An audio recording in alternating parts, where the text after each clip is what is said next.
বাংলাতে শুধু বাঙালিরাই থাকবে, বাকিদের সব তাড়িয়ে দেবো। শুভেন্দু অধিকারী একটা মূর্খ আর একটা পাগল। আগামী দিনে মুসলমানরাই বাংলার সরকার চালাবে। এত বড় লয়ার সুপ্রিম কোর্টে বসে যাচ্ছে, তো এতদিন কেন যায়নি? এটাই ভোট নেওয়ার জন্য মুসলমানদের এসআইআর এর লেগে ও সুপ্রিম কোর্টের উপরে ভর করে চালিয়েছিল। তারপরে যে হিন্দুরা ক্ষমতা ভোগ করেছিল তারা সব তলায় তলায় বিজেপি আর কয়েকটা চুল পাকা লোক বসে আছে বামফ্রন্টের চেয়ারম্যান হয়ে, নাই কেন্দ্রীয় কমিটির সদস্য হয়ে। তারা যে টিপ্পনি কাটছে আর যেভাবে কথা বলছে, দেখুন না কি হয়। আমি বলছি যদি কেউ আসে সবাই 294টাকেই অল আউট করবো, আর না হলে আমি একাই ছোট ছোট শরিক দলকে নিয়ে, কয়েকটি রাজনৈতিক দলকে নিয়ে, মিমকে সঙ্গে নিয়ে আমি 182টাতে আসনে প্রার্থী দেবো। আর 162টা জিতে আগামী দিনে মুসলমানরাই বাংলার সরকার চালাবে।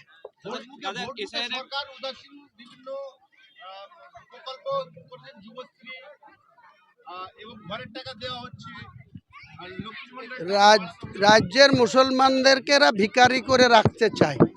AA পাস গ্র্যাজুয়েশন করা ছেলে যারা পোস্ট গ্র্যাজুয়েট করে বসে আছে তাদেরকে আজকে 1,500 টাকার জন্য লাইন দিয়ে ফর্ম ফিল আপ করতে হচ্ছে। আবার মাঝে মাঝে চোপড়াতে পরশুদিনকে পুলিশের লাঠিচার্জ করেছে। এর থেকে আর কি বলা যাবে? এই সরকারকে আর কিভাবে আখ্যা দেওয়া যাবে? কাজেই বলবো ফর্ম ফিল আপ করুক। ফর্ম ফিল আপ করে আর সেই ফর্মের টাকা আর মমতা ব্যানার্জি ফেরত আসবে না, আর দিতেও পারবে না। আমরা ফর্ম ফিল আপের পাশাপাশি আগামী দিনে যাতে কর্মসংস্থান হয়, ওই 1,500 টাকার বিনিময়ে যাতে 25,000 টাকা 20,000 টাকা মাইনে পেয়ে কোনো ফ্যাক্টরি, কোনো প্রাইভেট সংস্থাকে দিয়ে কর্মসংস্থান যাতে করা যায় সেই দিকে গুরুত্ব দেব।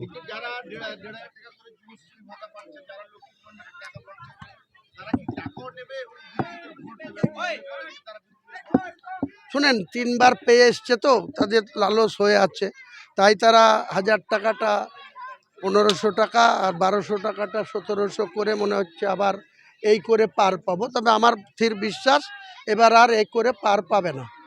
আর যে লক্ষ্মীর ভাণ্ডার, আমরা ক্ষমতায় আসলে ওটা লক্ষ্মীর ভাণ্ডার আর নাম থাকবে না, নামও পরিবর্তন করব। আর মাসে 1,500 লাই, 1700 লাই, 3000 করে দেবো। আর 1,20,000 টাকার ঘরটা 2 লাখ করে দেবো পাবলিক। নাম পরিবর্তন করে কি হতে পারে? নাম পরিবর্তন করে আমাদের আসতে দিন না, মানুষ আমাদেরকে সাপোর্ট দিক, সেই ক্ষমতা দিক, তারপরে দেখবেন কি নাম হবে। ওই লক্ষ্মী ফক্কি হবে না, হ্যাঁ, অলক্ষ্মী কোনো নাম থুবো যাতে।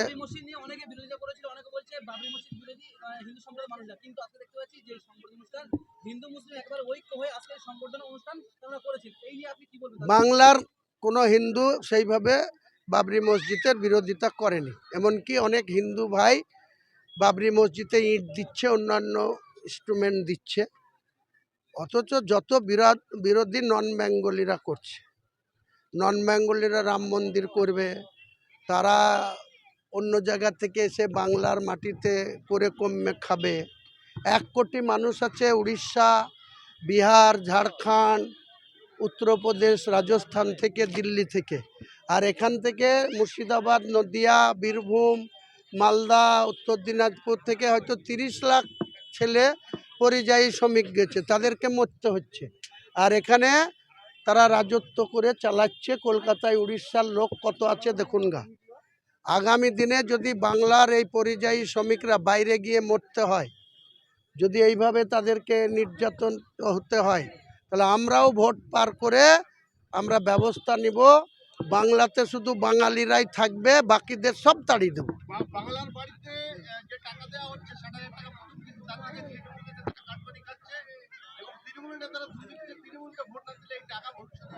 ওদের বাবার টাকা তো, বাবার পকেট থেকে দিচ্ছে, তাই ভোট দেবে না। যেদিন গদ্দি যাবে সেদিন ওরা কোথা থাকবে, দূরের গর্ত খুঁজবে এই তৃণমূলের নেতারা।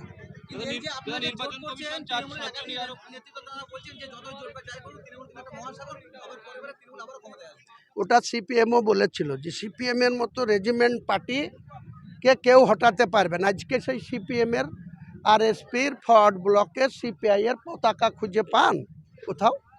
কিছু কিছু জায়গায় লাল পতাকা উড়ে, মীনাক্ষীর মতো নেতৃত্ব শতরূপ ঘোষেরদের মতো নেতৃত্ব, তারা হয়তো নড়াচড়া করে, আবার ভোট আসলে তাদের জামানা বাজেয়াপ্ত হয়। এই তো অবস্থা।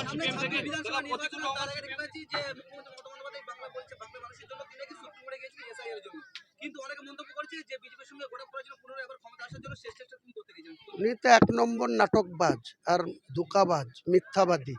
তাই উনি এত বাংলার রাজস্ব থেকে কোটি কোটি টাকা কপিল সিবাল, অভিষেক সিংভি মুন্নুকে টাকা দিয়ে তার রাজ্যের পক্ষে, তা উনি এত বড় লয়ার, সুপ্রিম কোর্টে বসে যাচ্ছে, তো এতদিন কেন যায়নি?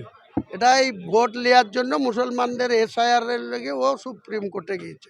সুপ্রিম কোর্টে দুই গালে দুই থাপ্পড় খেয়ে এসছে দিল্লি থেকে।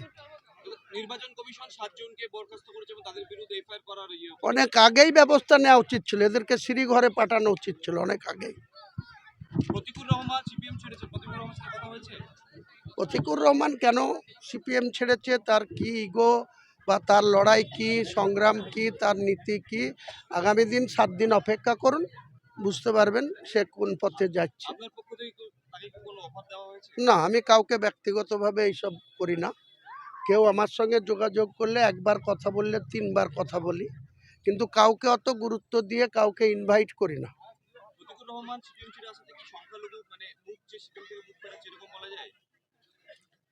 দেখুন, সিপিএমকে আর কংগ্রেসকে যেমন 49 বছর ধরে মানুষ ক্ষয়িষ্ণু থেকে ক্ষয়িষ্ণু করে দিয়েছে, তেমনি সিপিএমকেও আর এই 34 বছরের শাসনের যা কুশাসন করেছে, কেউ আর সিপিএমকে আনবে না বাংলার ক্ষমতায়। নিশ্চিত হবে। আপনারা যতই অমূলক আশঙ্কা করেন, কোনো আশঙ্কা করার কিছু নেই। নিশ্চিতভাবেই তৃণমূল পরাজিত হবে আর বিজেপিকেও ক্ষমতার দূরে রাখবে।